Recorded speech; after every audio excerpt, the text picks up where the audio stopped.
Assalamu alaikum and good evening. Welcome to Hajj Day Today.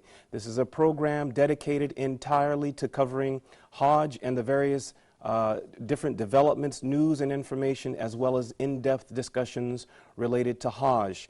Today is the third day of the Islamic month of Dhul Hijjah, the year 1435. We're getting closer. We're starting the countdown just a few weeks away to the new year 1436. Today on the Christian calendar is the 27th of September 2014. Thank you so much for tuning in to another live edition of Hajj Day Today. We're going to continue with our news segment tonight on some of the preparations in Saudi Arabia.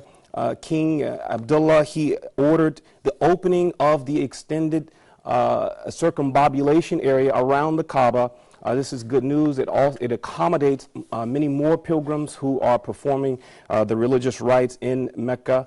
We'll take a look at this and a few other stories. We're also going to report from several countries around the Muslim world to look at the Muslims who are still making their way into Saudi Arabia. In particular, one of the stories is from the island nation of Maldives. The president and the first lady of Maldives, they left yesterday on their way to Saudi Arabia. We'll look again at a few other countries as well. Then also we'll look at the authorities in Saudi Arabia.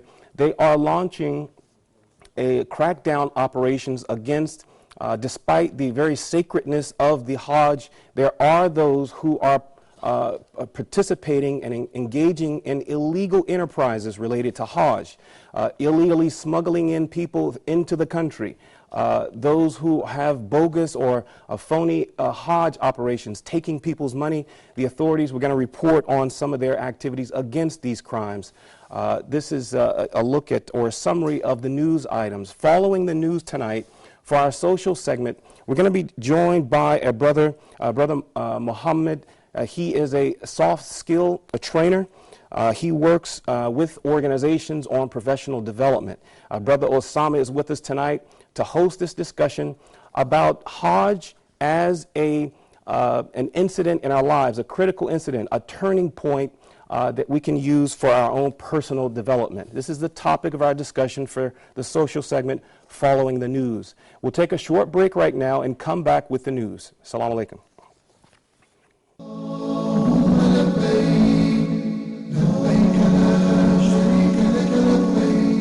لبيك اللهم لبيك لبيك اللهم لبيك لبيك لا شريك لك لبيك لا شريك لك إن الحمد والنعمة لك.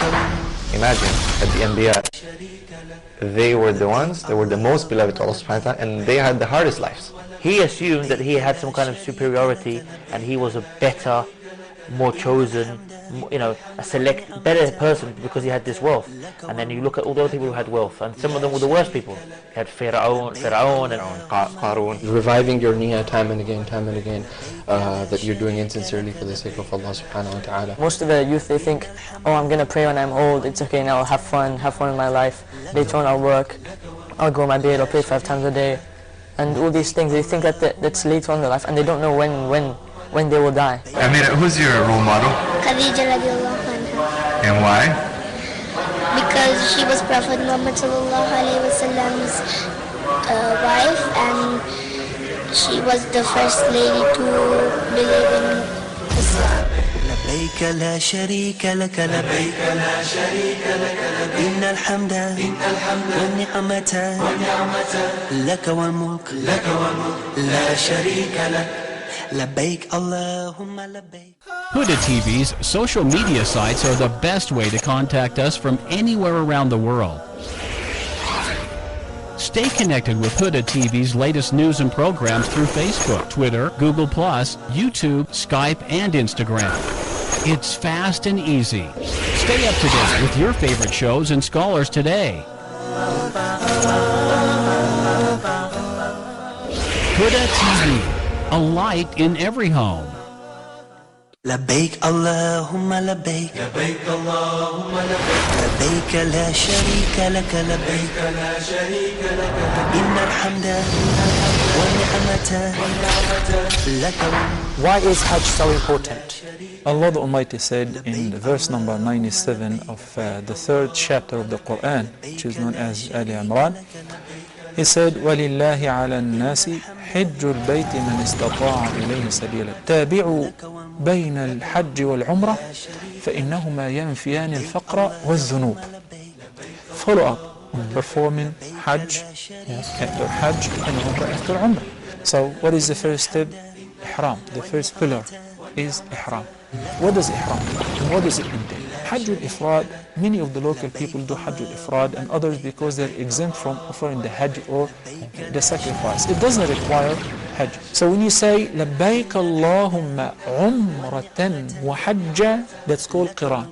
And you do the rites of Umrah and you do not take off the Ihram condition. Rather you continue until you finish the Hajj. So Al-Hajj and Al-Umrah and following up between Hajj and Umrah for those who can afford it. Allah subhanahu wa ta'ala forgives their past sins or whatever sins in between. لبيك اللهم لبيك لبيك اللهم لبيك لبيك لا شريك لك لبيك لا شريك لك لبيك اللهم لبيك لبيك لا شريك لك لبيك. Assalamu alaikum and welcome back to the program Hajj Day Today. Thank you again for tuning in. For our first item this evening, we will go to Saudi Arabia at the site of the Grand Mosque. King Abdullah, he is talking here about the Haram expansion project, which has increased the prayer area at the Grand Mosque in Mecca, is more than halfway completed, and it is available to accommodate this year's more than 2 million pilgrims. Again, more than half, about 2/3 of the project has been completed. In addition, King Abdullah, he ordered the opening of the Mataf, or the circumambulation area around the Holy Kaaba, which accommodates 130,000 Hajjs per hour, which is up from 52,000 per hour previously before the expansion project. Sheikh Abdul Rahman Al Saud, the head of the presidency of the two holy mosques, he thanked King Abdullah for his directive regarding opening this expansion area around the Kaaba, saying that it would reduce congestion and help pilgrims perform their religious rituals with greater ease. The project, it includes the construction of a special floor near the Mataf for people with disabilities. So we're continuing to see a very significant project being done, again, as the official said here, from the presidency office of the two holy mosques, to make it easier for Muslims to perform their rites without as much congestion as we have been accustomed to in the past years. We will stay in Saudi Arabia for our next story. This is about the khutbah that was given yesterday by the Grand Mufti. Sheikh Abdulaziz Al Sheikh, in his khutbah yesterday on Friday in Riyadh, he advised Hajj pilgrims to avoid politicizing the Hajj. Sheikh Abdulaziz, he reminded the pilgrims that the main aim of the Hajj should be remembering Allah subhanahu wa ta'ala. He cautioned pilgrims to guard their thoughts against what he said, quote, was evil and wrong ideas, deviant ideologies, and abhorrent sectarianism, end quote. The Grand Mufti also urged Hajj pilgrims to obey the laws of the Saudi government, which has been established, he said, to ensure the safety of the pilgrims and to facilitate comfort during the pilgrimage. He also said that Allah warns in the Quran that there would be a most grievous penalty, quote unquote, for whoever is profane in their wrongdoing. And so we're very glad to see the brother here offering this advice. And it's very important, as he's saying later in the program, we're going to look at some of the efforts that the Saudi officials are taking against the criminals. The sheikh here was saying that there's a very severe penalty for those who profane the Hajj and profane the religious rites. And so we're going to look at this later in the program. For our next story, we'll go to the island nation of Maldives, where the President Abdullah Yamin Abdul Gayoom, as well as his First Lady, Ms. Ibrahim, on Friday, they traveled to Saudi Arabia to perform the Hajj pilgrimage. The Vice President of Maldives, as well as cabinet ministers and members of parliament, they were at the airport to bid the president and his wife farewell as they make their way to Saudi Arabia. This island nation of Maldives is comprised of 26 islands or atolls. It's located about 600 kilometers off India's southwest coast. It has a population of about 400,000. The official religion of the Maldives is Islam. Islam was introduced to the island during the last half of the 12th century.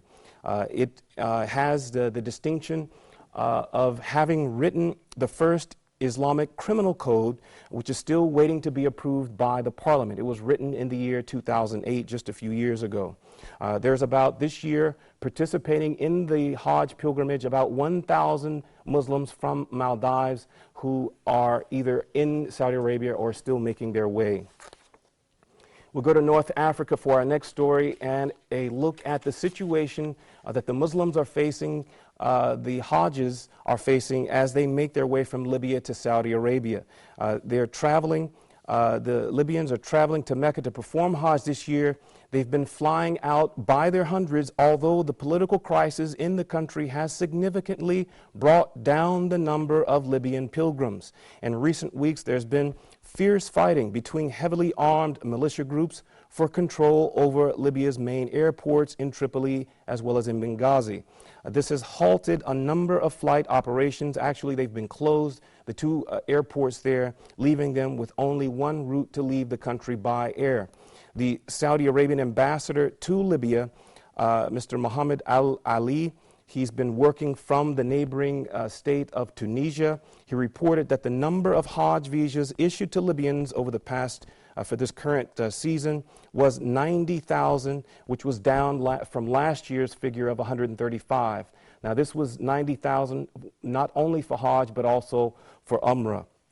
The pilgrims have been flown, those who have left, they've been flown via military transport from air bases, particularly in Mitiga. This is a place where the only functional or operational airport is in Libya at the time. Also, the Red Crescent has been very helpful in helping the pilgrims travel to various locations where they can continue their pilgrimage and make their way to Saudi Arabia. We will go to the island of Cyprus for our next story. This is a divided island between Greeks and Turks, and we're going to take a look at the Muslims there on the Turkish side of the island, the Turkish Republic of Northern Cyprus. This year, a total of 114 Muslims will leave the island of Cyprus from the Turkish side and travel to Mecca for Hajj. The Religious Affairs Department on the island organized and conducted pre-trip Hajj training to familiarize the pilgrims about the various aspects of their spiritual journey. Due to the international embargo against the Turkish Republic of the Northern Cyprus, the pilgrims must first fly to Istanbul, Turkey, before continuing to Saudi Arabia. The Turkish Republic of Northern Cyprus, it declared its independence in 1983, and it is yet to have been recognized internationally except Turkey. It has been, the country is, the numbers are very low. We see just over 100 Muslims leaving from this Turkish side of the Cyprus. But alhamdulillah, despite the low numbers, we're glad to see they're making their way through Turkey and then to Saudi Arabia. We'll go to Singapore for our next story in the Asia Pacific. The minister there in charge of the Muslim affairs in Singapore, Dr. Yaqub Ibrahim, he expressed optimism that the Republic's official Hajj quota will be increased next year. Ibrahim, he is hoping to increase the number of Hajj spaces from 680 to 800, which the Saudi government had to decrease across, not only in Singapore, but across the Muslim world, which is related to the ongoing expansion projects in and around the Grand Mosque and other holy sites, which is now, again, about 2/3 completed. Mr. Ibrahim, he is speaking at the airport after sending off Singapore's largest group of pilgrims. There were about 231 pilgrims that left yesterday evening. He said, quote, "I am sure that Saudi will help us on our way to get more Hajj spaces for next year because they know that our pilgrims are well behaved," he said. He said that we do not have a record of creating any problems while making pilgrimage in the Holy Land. We'll go to Pakistan for our next story, where the Saudi embassy has announced as of Friday that it has completed processing all of the Hajj visas for the Pakistani Muslims. This year, there are over 143,000 Muslims traveling from Pakistan to perform the Hajj in the holy city. Saudi wished the Pakistani Muslims, the Saudi officials in Pakistan, he expressed his hope that they can perform the Hajj pilgrimage in a way that benefits them and rewards them, and that they can safely, after completing a very rewarding Hajj, return safely to their home and continue in Pakistan. We'll go to West Africa for our next story. In Nigeria, to Lagos. The Muslim Pilgrims Board in the state of Lagos has given cash awards of $26 or 100 Saudi riyal as financial support to each of the nearly 3,100 citizens from the state for purchasing the white unstitched ihram clothing that is used for performing the Hajj. The State Commissioner for Home Affairs and Culture, he said that this was a gesture to add convenience for the pilgrims and to support their overall success in the Hajj. Additionally, the state governor in Lagos, Batunde Fashola, he gave each of the pilgrims $20 or 75 Saudi riyal as a token from his personal funds. Fashola, he urged the pilgrims in a meeting with them of his state to be good ambassadors while they're performing the Hajj as representatives not only of the state but the nation of Nigeria. This is a very nice gesture by the governor and as well as the government, the state government, giving support, financial support for the Muslims making their way for Hajj. We will go back to Saudi Arabia for our next story. This is a look at the authorities there and their efforts to stop the criminal activities related to Hajj.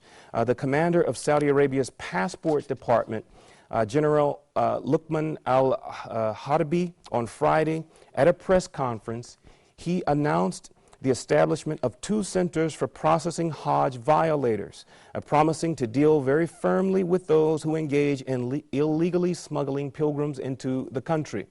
The commander, he said that all violators caught by security forces will be referred to these 2 centers for punitive actions, which is open on a 24/7 basis. The commander, he said that Saudi citizens and others charged with smuggling pilgrims will be fined $2,600 per pilgrim, and they will be referred to the courts for further punishment. He added that the expatriates caught in violation will be deported and barred from returning to the kingdom for a period of 10 years. So we're glad to see a strong arm by Saudi authorities to put a stop to the illegal. I personally, I don't understand how, if I will travel to make Hajj through illegal means, how I could have the peace of mind to perform the Hajj. So this is good that the authorities there are putting a stop to it as best they can. We will stay in Saudi Arabia for our next item. This is the last item for the news segment tonight. This is a look at a group of men who have been arrested by the Saudi authorities. 6 bogus Hajj operators. They were arrested in Riyadh and Jabal Recently, the police accused them of running these bogus Hajj operations and taking money from unsuspecting Muslims who are wanting to perform the pilgrimage. The spokesman for the police said that they were working in an unlicensed office and that all of their belongings and equipment were seized. And they also urged, they used this opportunity to urge the people to be very careful about signing contracts and giving money to these companies, especially if they're offering the services for very low costs. They said that this would be a telltale sign. In the capital, 4 bogus Hajj operators were booked for operating fake companies, and their offices were closed down.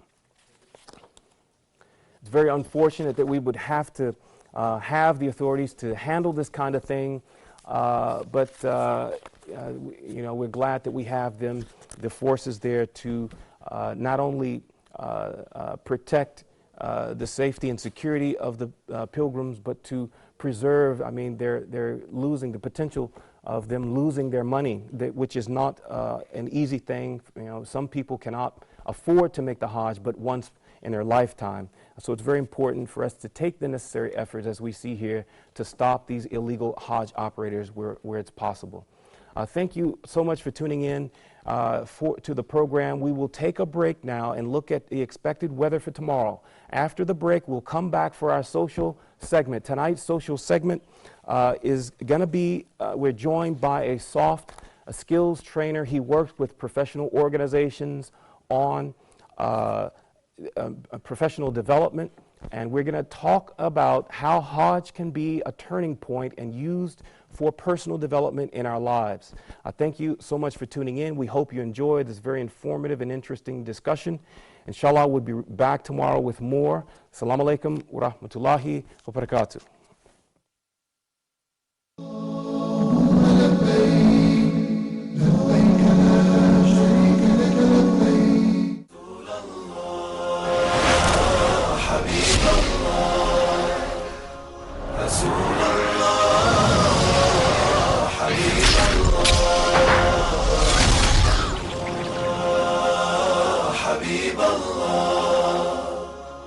رسول الله حبيب الله Allah, our God is the greatest, the one and only glory to him.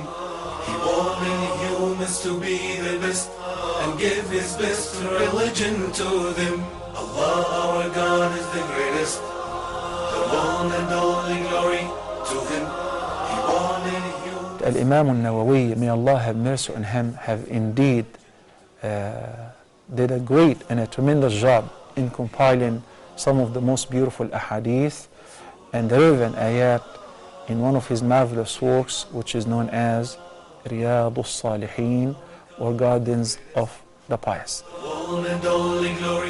May Allah subhanahu wa ta'ala make us all amongst the dwellers of Gardens of the Pious. Jannat al-Na'im. Allahumma ameen. Give his best religion to them. Rasul Allah, Habib Allah. Allah, our God is the greatest, the one and only glory to him.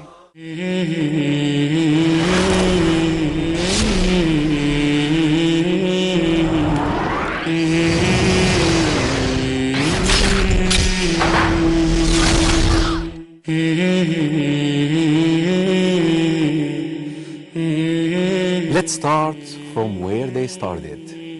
Who are they? The companions of the Prophet ﷺ. When they started learning the religion of Islam, they started with the Aqidah, the belief system, faith. Brothers and sisters in Islam, dear viewers, the Prophet ﷺ spent 13 years in Mecca teaching that generation the belief system, the Aqidah. Aisha radiallahu anha confirms this by saying, the first things which were revealed from the Quran was matters of Aqidah. Who is Allah? Jannah, paradise and hell. Jundub ibn Abdullah al-Bajali, may Allah be pleased with him, said, we learn the belief system, we learn the Iman, we learn the Aqidah, then we learn the Quran, then we learn the Quran. Brothers and sisters in Islam, nowadays, a lot of our cultural practices, a lot of our societal norms are against our belief system. And the reason why we're falling into this, because we did not start from where they started.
وجعلوا لله أندادا ليضلوا عن سبيله قل تمتعوا فإن مصيركم إلى النار قل لعبادي الذين آمنوا يقيموا الصلاة وينفقوا مما رزقناهم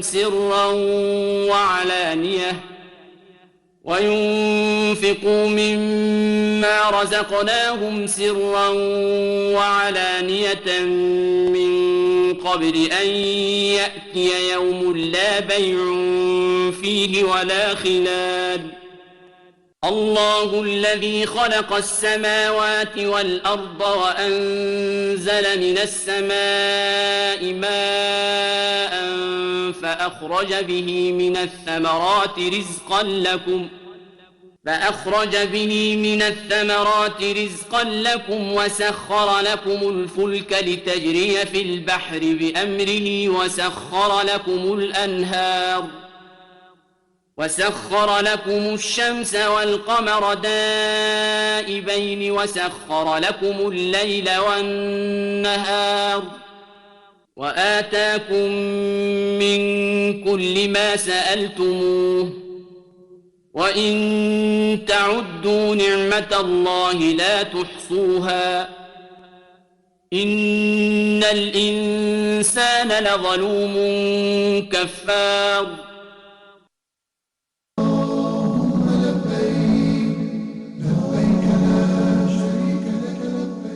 Assalamu alaikum wa rahmatullahi wa barakatuh, and welcome back, my dear brothers and sisters, and thank you so much for continuing to be with us here this evening as we continue our live coverage in the first 10 days of the Al-Hajj. May Allah subhanahu wa ta'ala reward you for joining us, and as always, we welcome all our brothers and sisters who are currently either in Mecca or in Medina. May Allah subhanahu wa ta'ala bless you, and may Allah subhanahu wa ta'ala make this Hajj of benefit for you, and make dua for all of us who were not able to make it to Hajj this year, inshallah. And may Allah subhanahu wa ta'ala bring you back safely to your families and to your home countries, inshallah. As always, my dear brothers and sisters, what we try to do in these days leading up to the Hajj season is we try to give you some of the lessons that we can learn as Muslims. Those of us who are going to Hajj or who are in the Hajj area right now, or those of us who were not able to make it this year. There are many lessons, my dear brothers and sisters, that we can all learn and that we can all benefit from as we listen here tonight, inshallah. And tonight, inshallah, we want to focus on something that is very, very important. As Muslims, we all, my dear brothers and sisters, try our best to change. We may not always be at our best.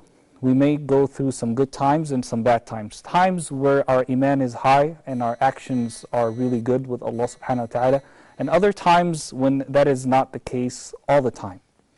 But Hajj for many people should be, and I say should be, a turning point. It should be a point of change, a personal growth experience. And we hope that it is that for all our brothers and sisters who are there at Hajj this year, and for all those of us who have either made Hajj in the past or plan to make Hajj in the near future as well, inshallah.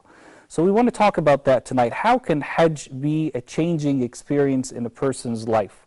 And the person who goes to Hajj is not simply the same person who comes back from Hajj, but that they are a changed person, inshallah. And I'm really honored to be joined by two great brothers to discuss this issue with us. Brother Ahmed Ramadan, Assalamu alaikum wa rahmatullahi wa barakatuh. Thank you and welcome to the program. The pleasure is mine. Jazakallah khair. And Brother Mahmoud Nuno, Assalamu alaikum wa rahmatullahi wa barakatuh. Thank you so much for being with us. Thank you for hosting me. Jazakallah khair. Brother Ahmed, let me begin by asking you, do you think that Hajj can really be a turning point in a person's life, or is it just like any other ritual, that he is obligated to do and he does it and that's it? Bismillah, alhamdulillah, salatu wassalamu ala rasulillah. Of course, pilgrimage is a turning point right from the beginning, because it's not just an ordinary ritual. Right, you just start by a long journey. You take time, and you take a long time, and you pay money. You do lots of things to do this, and throughout the stages, it's a long journey with lots of stages, and through these stages you learn. Every time you discover something new, you go there, you find the atmosphere is different. You are there with God in Mecca. So it's completely different, and you learn all the time. All the time you learn, and you discover that you change. You can just feel it, that you change. Spiritually you change, your manners change, your personality change, everything changes. Jazakallah khair. Brother Mahmoud, Brother Ahmed focused on a bit on before Hajj, right? And that's one point that I want to ask you. Really, there are a lot of preparations that a person takes before they go to Hajj. Your thoughts about that? Yeah, when life goes faster and people are already busy saving some money and making accounts, and you kind of want to detach yourself suddenly from all these things because it's time for Hajj that just came. You need to make sure you're ready for it. You need to make sure you've been trained well. So I'm going to make sure to mention an example from Malaysia at this point. So in terms of the word preparations, in Malaysia, people usually spend about from 4 to 6 months getting training before they go to Hajj. And they do a simulation, they practice everything, so that when they go to Hajj it sounds familiar, and they make sure they don't miss any of the rituals. And at the same point of preparation, let me mention an example that is relevant, kind of relevant.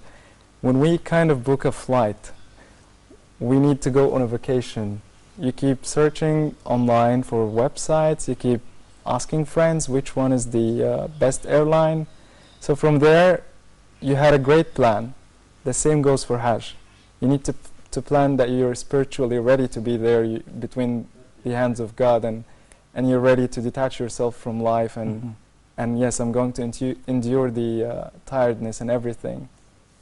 No. SubhanAllah. As you said, there's really a lot that goes into the preparation stage. One of the most important things is for a person really to make an intention for their Hajj to be accepted. And there are many scholars who say that one of the signs that your Hajj has been accepted is that you come back a changed person. And that change is rather sustainable. That doesn't mean that you should always be on the top of your game all the time, but that you really at least have changed some aspects in your life permanently. Your thoughts about that, Brother Ahmed? Well, actually, I'd like to give a hadith with the Prophet, peace and the blessing of Allah be upon him. The hadith said, what means that whenever someone goes to do the pilgrimage and makes no mistakes, and when he gets back as if he is newly born. So you are just like a child. You start a new page. It's a blank page. It's a white page without any kind of sins, any kind of any mistakes. So you're newly born. You start again, and you just feel that you're a new man with a new perspective. you're really happy with this new life. You just can feel it. Actually, unfortunately, I didn't go for pilgrimage. I was born in Saudi Arabia, by the way, but I came here when I was young. I made Umrah lots of times, but pilgrimage, up till now, I'm not lucky yet. But I used to ask my mother and my father about their pilgrimage, because they did pilgrimage 3 times. And when they tell me about their experiences about pilgrimage, I feel that, you know, oh, like you, really, you're lucky. A couple of days ago, I spoke with my mother. I asked her, when she watches TV and looks at, you know, the Kaaba and the Medina, she feels something strange. I just ask her, so why do you change when you look at these scenes from Kaaba or Medina? She says, you know, it's really a new life. Everything is different. And when she speaks, you know, she feels comfortable, and she feels a kind of missing, you know, a kind of passion. She's reminiscing about the days. Yeah. She said, okay, so my mother, you are a very good person for me. How about changing? Have you changed after pilgrimage, after Hajj? She said, of course I changed. Lots of things that were bad in my personality, I changed it after pilgrimage. Beautiful story. Thank you so much. Brother Mahmoud, what changes should occur to a Muslim before going to Hajj and after going to Hajj? I mean, how should he be a changed person after Hajj? All right, it's all about the mindset. Well, if you decide that it's a 2-week vacation and I'm just going for 2 weeks to do the fard that you've been asked through God, and then I come back the same person, there is no doubt you're not going to change. So we should have the intention before we travel that we're looking forward at the hardest part of it when you leave from there. Are you going to be the same person who was there? Now, when you are there now, imagine yourself in a couple of months from now. Are you going to be the same person who's avoiding angerness, the person who's trying to be friendly, the person who's trying to make sure God is satisfied, and you're making everything that makes God happy? So from there, if I'm not really sure that I'm going to continue doing the same thing, if I don't have the reflection of my reactions, if I don't change, if I don't look positively, if I don't want to develop my personality, so from there you need to make sure, I need to develop myself. I need to make sure I have a positive attitude. I need to change for the better. Well, you said a vacation, right? Some people may take Hajj as a vacation. I find that hard to believe, you know what I mean? Even though some people, you're right, they do take it as a vacation, but it's hard to believe because, to be honest, there's nothing like beautiful in the area where a person is going. You know, it's full of mountains and desert. It's not like, a person is going like to the Hawaii. sea. Exactly, it's not like Hawaii, right? You know what I mean? So like there really needs to be a bigger intention, and the fact that so many people from around the world come every year, and at the same time, millions are there, but millions more are only wishing that they would go. I think, I really believe that at least 1 billion out of the 1.5 billion Muslims in the world would wish to go to Hajj every year. You know, even though, of course, that's not possible, but at least we have that desire or that intention. But Ahmed, why do you think that is the case, even though it's not a touristic location? Well, it's not touristic, but because just knowing that in this place exactly about 14th centuries ago, someone was born, and this one is the Prophet. You feel that when you go there, oh my God, the Prophet stepped here, the Prophet stepped there, the Prophet drank water here, and you can smell, if you just think about hearing his voice, hearing his talking with his companions, Abu Bakr was here, Umar was here, so just bearing this in mind. Oh, it's how vacation, how beautiful is that? If you get the chance to go to Hawaii for 1 year and to stay here for even one night, and you have this in mind, you as a Muslim, you love your Prophet, you love the companions, you are proud of being a Muslim, so you'll stay here. Of course, you'll choose to be in Mecca. Brother Mahmoud, what does Hajj teach us as Muslims? It teaches us to be patient. When you go there and you find yourself wearing the same thing as the others, you find yourself not different. You speak the same tongue because you all repeat the same thing. There is no difference in nationality, in color, in race, and all people are there on the same reason. I mean, they are there for the same reason, and they are doing the same things. So I basically want to say that in this place, it's the biggest Muslim gathering on earth when Hajj times come, because some people say it's the biggest conference in the world. The biggest conference, yes, it's true. But I'm sure there would be no conference on earth that makes all people equal like this one. Definitely, yeah.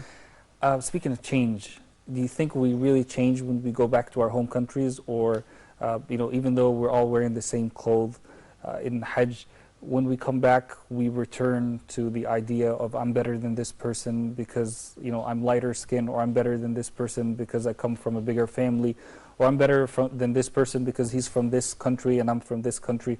How can we really implement that change in our life? Yeah, that's a very good question that everyone is preparing for Hajj now should think about. And everyone, when you ask them, what was the best book you've read or the best movie you've seen, and they say, yeah, I like the one that was thought-provoking.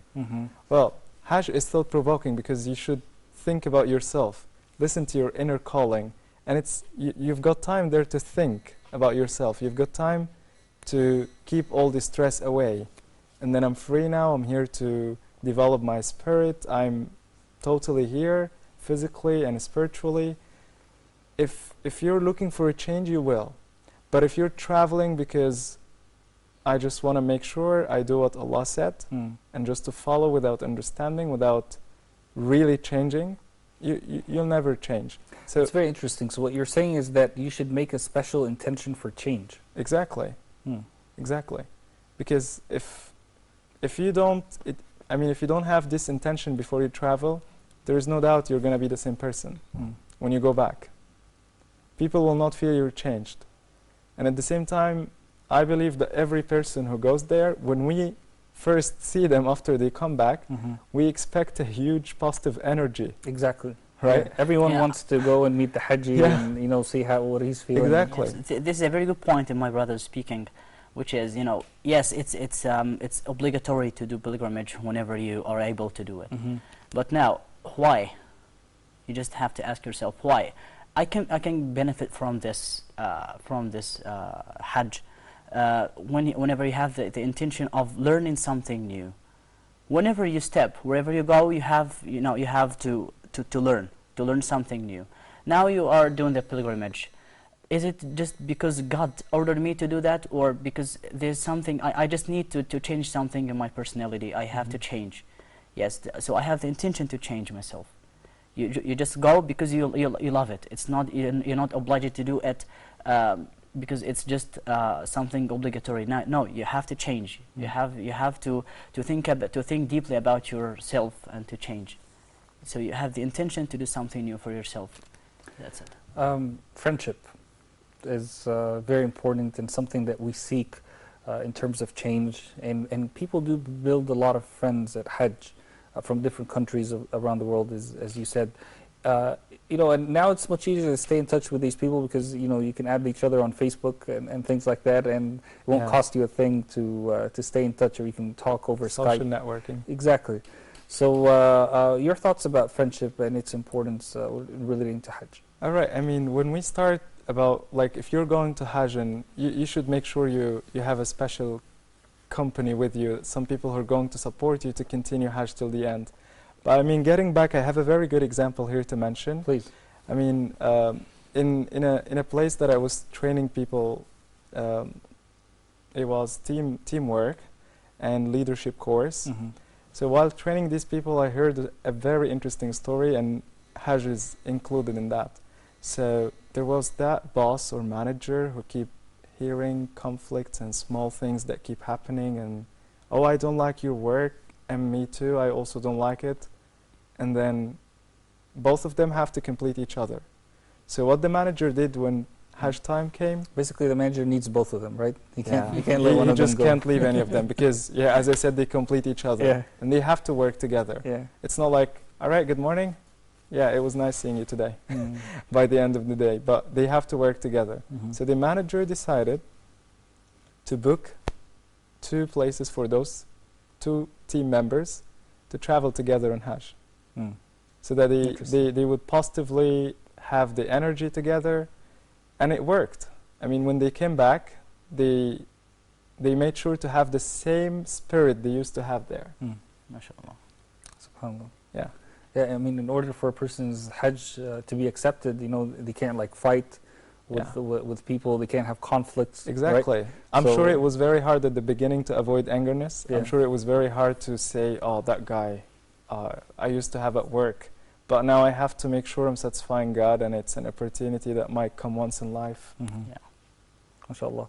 Brother Ahmed, when you hear a story like that, you know, what comes to your mind, thinking that it's so important for a person to make friends at Hajj, but at the same time also, you know, to develop his friends when he comes back to his home country? Yes, in Hajj, as we say, you know, you meet different people, you speak with, you find different languages. So whenever you have a friend who is black and another friend who is white, another friend from Japan, some friend from Nigeria, so you're born to be sociable, you know. So you learn to be sociable. So whenever you come back, I think it's easy to make friends. And whenever you find someone in the street, you are sociable enough to you know, to acquire him and to make friendship. It's really easy because there you learn to be sociable. Actually, when you speak about pilgrimage, and I'd like to try all these things. Yeah, really. I think all 3 of us would, right? Because I don't think either me, you, or Brother Mahmoud has been to Hajj before, and we really wish we can go, inshallah, anytime soon. And also our brothers and sisters are watching. You know, if you are in Mecca or Medina right now and you're watching us, please do give us a call and share your thoughts with us. You know, tell us what you're feeling and how the Hajj experience is this year, especially if it's your first time at Hajj. Do give us a call, inshallah. You should be seeing the numbers on your screen momentarily, inshallah. Brother Mahmoud, you know, when we want to make a change in our life, right, especially a type of positive change, which should always be the case, many times we come up with excuses, right, that hinder this process. How can we, what are these excuses, first of all, and how can we overcome them? All right, so I think the first reason why we excuse ourselves is that we keep repeating the same mistakes, but we don't learn from them. And we don't learn from the others' mistakes. So, I mean, encourage yourself to learn from your mistakes. I mean, whenever you do it, it's fine. I mean, we're still humans. I mean, we will never stop making mistakes, but the wrong part is to stop learning from it. Some people keep blaming themselves for their lost years. Oh, I haven't saved money. My education is not well enough. I can't find a suitable job. So stop blaming yourself for the previous years, or the lost years as people call it, and start taking actions, start being effective, search for work, put a plan and a strategy and start working on it. I mean, there must be a change. I mean, it all starts by change. If you change, excuses will stop following you. You should send them packing and say, oh, you're fired. Yes, that's the point. You know, even thinking about pilgrimage without doing it, you cannot change. From the very beginning, from the start. I need to do pilgrimage. I don't have money. So why don't you start now to save money? You don't have good education, you don't have good job. Okay, I will seek for a good job. Just for earning money and to save money for pilgrimage. So even thinking about pilgrimage, you can change. Yeah, I'd like to add in this. I mean, even some people say, oh, can I really save some money at the beginning to go for it? Well, actually, you can just start by getting some training on how to be there. Like, I mean, how rituals and things go there. Like, you cannot go on Hajj unless you're educated. How does it work there? So, I mean, even some people say, oh, we don't have money, but still you can learn. Still you can use books and internet to start your first step towards Hajj. Jazakumullah khairan. We're going to take a look at a report, inshallah, in just a moment. When we come back, I want to ask you guys, I think, an important question. that relates to what we're talking about. Is it important for a person to have specific goals or specific things that he wants to change on after he comes back from Hajj? And should should he maybe make a checklist of those things? Inshallah, after this report. So my dear brothers and sisters, an important report about Hajj and personal growth. We'll take a look.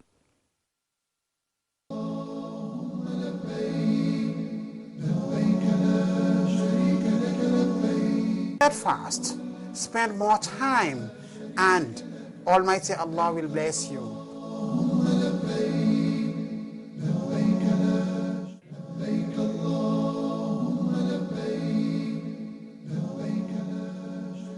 Assalamu alaikum and welcome back, my dear brothers and sisters, to Hajj Day. Today, our continuous live coverage of Hajj this year. We ask Allah subhanahu wa ta'ala to make our brothers and sisters at Hajj safe and sound, and to make them come back, inshallah, with no sins at all, and they start a new life. And may Allah subhanahu wa ta'ala bless them and bless every single person who has the intention to go to Hajj but was not able to make it this year for one reason or another, including a couple of our brothers who are here at Huda TV who were not able to make it to Hajj this year because of lack of visas.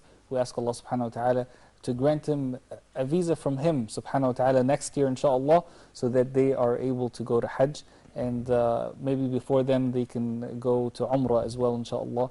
And may Allah subhanahu wa ta'ala bless them and reward them for their intention as if they were there this year, inshallah. My dear brothers and sisters, as we continue talking here tonight about change, change is absolutely, absolutely important for a Muslim in this time and age. Really, we have to change, because to be honest with you, even as an ummah, on the ummah level, we're not doing so well. We're actually at one of the weakest points in our history as an ummah. So if we are to change, obviously it has to start with us as individuals. Hajj really is a changing point or a turning point in a person's life, a point for change and for a person to really rethink his relationship with his Creator. Brother Mahmoud, if I can ask you, before the report, I was wondering, do you think it's important for a person to set his specific goals? You know, that I don't just want to go to Hajj and come back a changed person, but basically to have measurable goals of how will I come back a changed person? How can I measure that I came back as a changed person? I'll give you an example. For example, a person who wants to lose weight. Maybe they're currently around 90 kilograms or so, and they want to, go down to 75 kilograms. I don't think it's enough for them to say, okay, I want to lose weight. But they have to know where they stand right now and where they want to go. Yeah. Do you feel that a person, before they go to Hajj, or maybe as our brothers and sisters who are either in Mecca or Medina right now are watching us, do you feel it's really necessary for them to get a pen and paper, or to write down on their notebook or whatever, tab or whatever the case may be, specific goals that they want to change in after they are done with Hajj? All right. I see your point. You mean, like, if someone wants to lose weight, I don't think it's an easy decision to start. And the decision is actually easy, but I mean, the practical part is the difficult. Mm-hmm. But I believe, yes, I believe you can do a very, like, you can make this little decision while you're there, because it's the high time where you get this powerful push that you're spiritually active, you're very close to God. You're going to say, yes, I'm going to put a plan, I need to start working on it. And I think you recharged at Hajj. You recharged energy to do that. Mm-hmm. Because we all go there to develop our spiritual state. Like, we're not stable, we want to detach ourselves from everything. And I'm sure also at the same time you were working and you're on the same ordinary day where most probably you're not so close to God as you are at Hajj. So, I mean, that's a powerful push that, yes, it could be a turning point. You can start not only planning for losing weight, but you can start business. Mm-hmm. I mean, you can suddenly start in a very difficult decision. You can start making it. I mean, I was given the example of losing weight as just an example. Like if a person wants to lose weight, and you know, it could he be needs true. to, you know, he needs to set goals. Just like a person who goes to Hajj, for example, like I want to come back from Hajj a changed person in the way I look at other people, right? For example, in the way, in my understanding of the meaning of the word sacrifice, because you know when you go to Hajj, you do sacrifice a lot.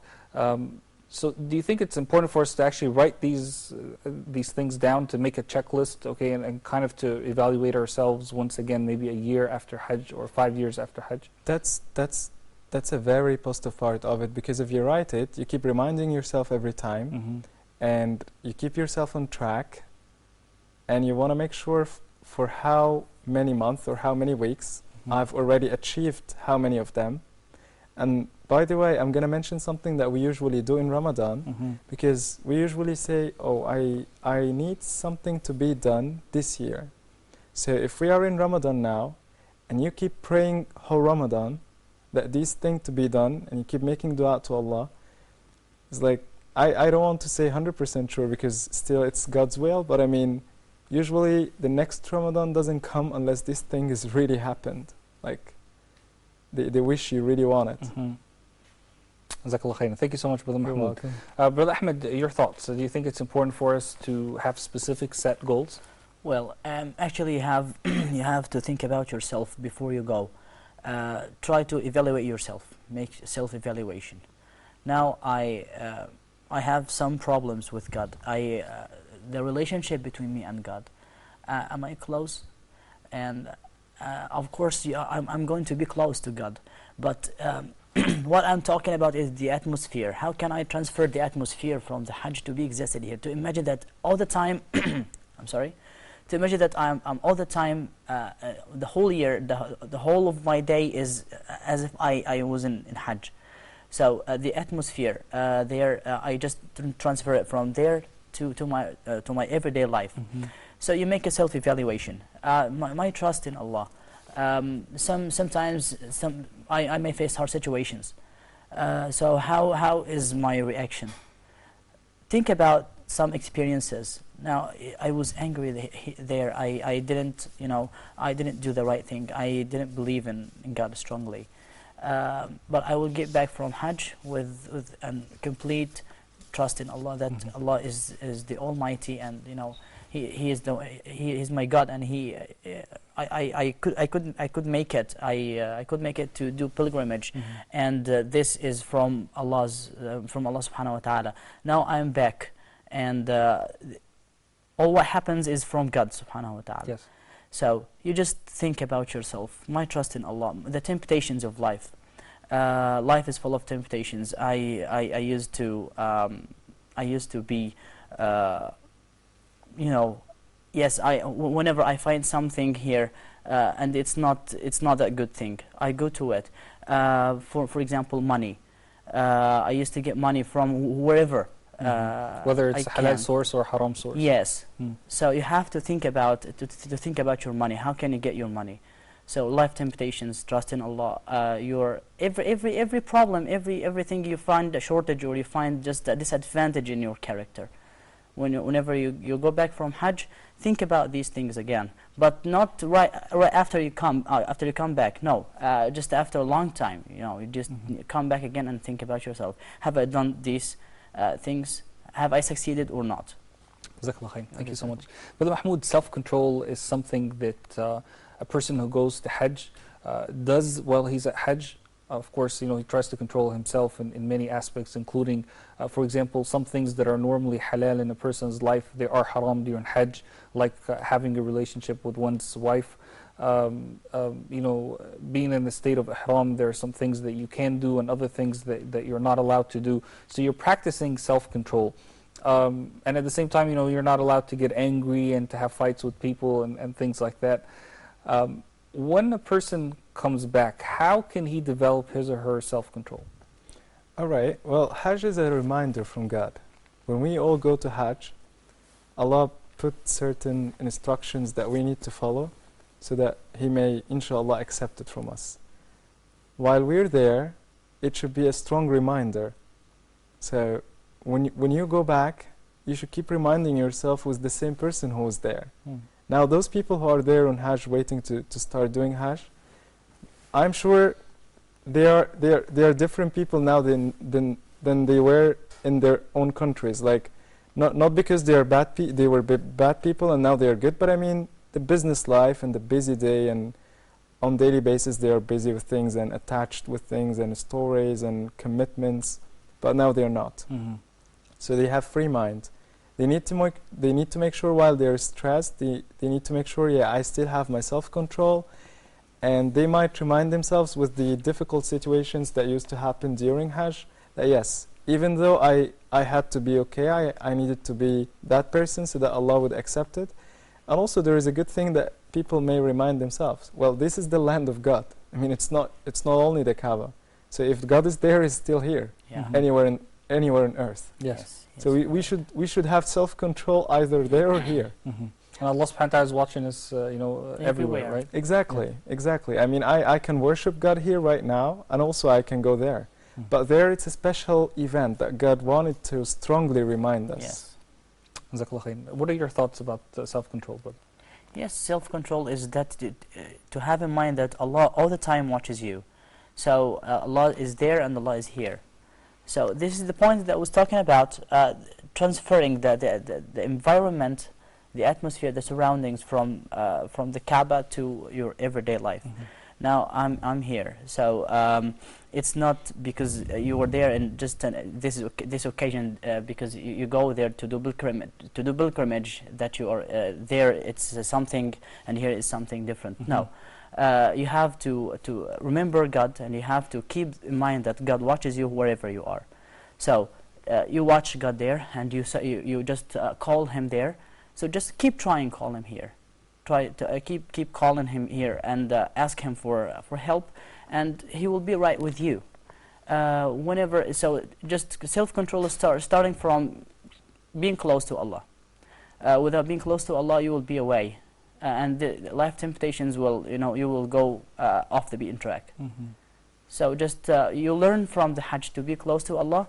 So keep being close to Allah everywhere, and you will manage it. You will manage to control yourself. Jazakallah khair. Brother Mahmoud, anger. A lot of people are angry today in their personal lives. Some people are angry, towards their most loved ones, like their children or their wives or their husbands or whatever the case may be. But Hajj really teaches us to overcome this anger and to try to really treat it and cure it, really. When a person tries to hold in that anger or, tries to act in a different way, because they know that there's like if they do get angry, they will be in big trouble. And their Hajj really could be void. I mean, it's as bad as that. So, what does Hajj teach us when it comes to avoiding being angry, and how can we take that back when we go back home? I see. All right. Well, when you start planning for Hajj, it's a huge plan. You save a lot of money to start spending it on something that you really wanted to do. You've left your place, you've left your country, you've traveled there, and you really don't want to lose this. Definitely. So that's one of the things that gives you a push not to be an angry person as you used to be. So for those people who are seeing us now and are preparing themselves for Hajj, I'm sure that they are kind of trying to avoid anything that might make me upset or sad. Or even when it happens, they try to receive it easily and with a pure heart. What we need to do is, when we finish the Hajj and people go back to their countries, they need to continue doing that. They don't really need to stop being helpful, friendly, not angry, and at the same time, it needs you to practice. Practice makes perfect. So if you practice at Hajj not to be angry, when you go back home, you still can continue practicing. Oh, I've been angry with this person, I've been angry with my boss, I've been angry with my son or daughter. Well, why can't I start looking at a different perspective? You see, so I mean, we can start practicing not being angry, like consider it as an hourly training every day. Oh, in this hour I need to stop. And then tomorrow in those 2 hours, let's try to make sure in the coming 2 hours I'm going to keep everything perfect, even if something happens that makes me angry. Beautiful strategy. Thank you. Brothers, I want to read a statement to you. It's actually about 3 or 4 lines, and I want to hear your thoughts about it, okay? All right. It's talking about change, the theme of tonight's discussion. Change begins with you, and change only happens when you take action. Do not spend the days of Hajj daydreaming about Hajj. Take action. Do something today. Begin with one Hajj lesson and change your life. Your thoughts? Well, really beautiful words. Yes, you have to take the first step. For example, you're not fortunate to go to do pilgrimage, and after just 5 days you will live in the Arafah day, Arafat day. You have the chance to go fasting on that day and to pray and to worship God. So you just take a step there on that day. I'm not sure about it, but if you just go fasting for that day and you are just to be devoted to God, as if you do pilgrimage or something. I'm not sure about this. You talk about the day of Arafah? Yes. A person who is at Hajj or who's not at Hajj? Oh, no, who is not at Hajj. The person who's not at Hajj, gets their sins expiated for a year in advance and a year in the past. Yeah, so it's the same thing. People who do pilgrimage, they get back with their sins, free from sins. Yeah. So you go fasting on that day, so you'll be from sins. So it's just it's close. It's not the same thawab, but it's close to being at pilgrimage. So you go fasting on that day and you pray, you worship God, and you just be confident that God will forgive you and will forgive all your sins. Yes. Brother Mahmoud, your thoughts about these few lines? Yeah, well, Hajj is a rare opportunity for forgiveness, for a positive change, for turning to the Creator, and I would say for Jannah, for paradise, inshallah.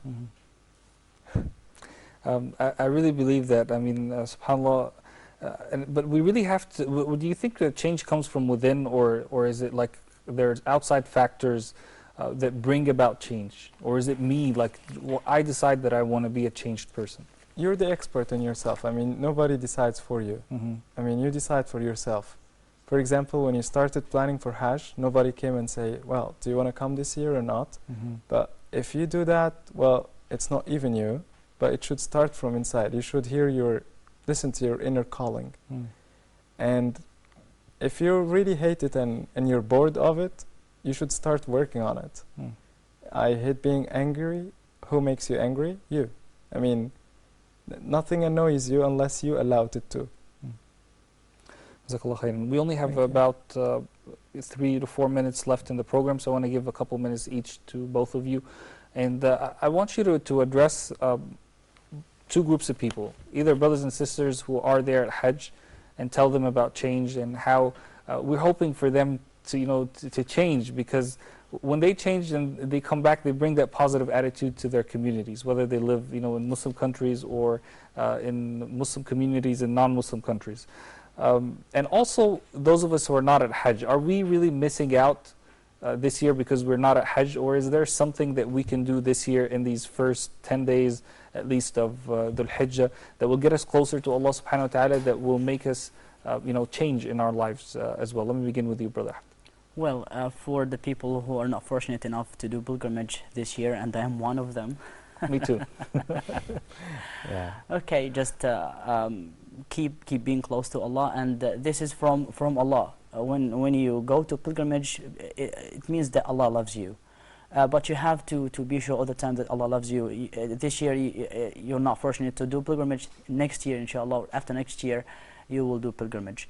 All what you have to do is just to keep close to Allah. It's not only right there in Kaaba to be close to Allah. This is not the occasion. Yeah, it's an occasion right there, and people who are there are lucky because the environment is different. But it's not. Don't take it as a reason to be far or to not to be close to Allah. For the people who are there, please just remember us in your supplications and your dua. Jazakallah khairan. Short and sweet. Thank you, Brother Mahmoud. Your thoughts? Yeah, so I believe those who are not fortunate enough, as my brother here mentioned, to go this year, I'm sure they can do a lot. For example, one of the things that just came up to my mind, I mean, why can't we set like some training session for those people who just came back to spread the positivity they had to others? Beautiful. Yeah, I mean, why can't we spread the word? Why can't we get some people who like to tell stories and show us what happened, and we can tell people how they spiritually changed there and how were they before they travel to people now where they come back. I mean, they can know the story from A to Z. They can learn about it. And at the same time, initiatives starts from those people who feel less fortunate than others. Well, okay, I'm going to make a virtual Hajj online. Well, that's an idea that just came up for those people who are not fortunate enough to go this year, so that maybe if you're going next year or the year next, you've already had a visit online, but you'll make it real soon. Yes. So I mean, we can come up with so many ideas, and also we can encourage students or workers, or I mean, as a manager, you can encourage people on your team to come up with some ideas that might help you, as you're not fortunate enough to go this year, so you should do something different. Jazakallah khairan. Thank you so much, Brother Mahmoud. And your final thought to brothers and sisters who are at Hajj this year, do you have a quick word for them, because we're out of time? Yeah, sure. I mean, they need to make sure, as they are detached really now from their normal life, when you go back to this life, don't get fully attached to it. Make sure you keep your soul and mind attached with Allah even when you leave the land. Beautiful. Thank you so much to both of you, Brother Mahmoud. Thank you so much for your time for joining us here this evening. Thanks for Brother hosting Ahmed, me. Thank you so much for being with us here as well. Thank you very much. My dear brothers and sisters, and thank you so much for having been with us here this evening. Our Hajj coverage continues tomorrow night, inshallah. Please join us then, inshallah. Until then, have a good night. Assalamu alaikum wa rahmatullahi wa barakatuh.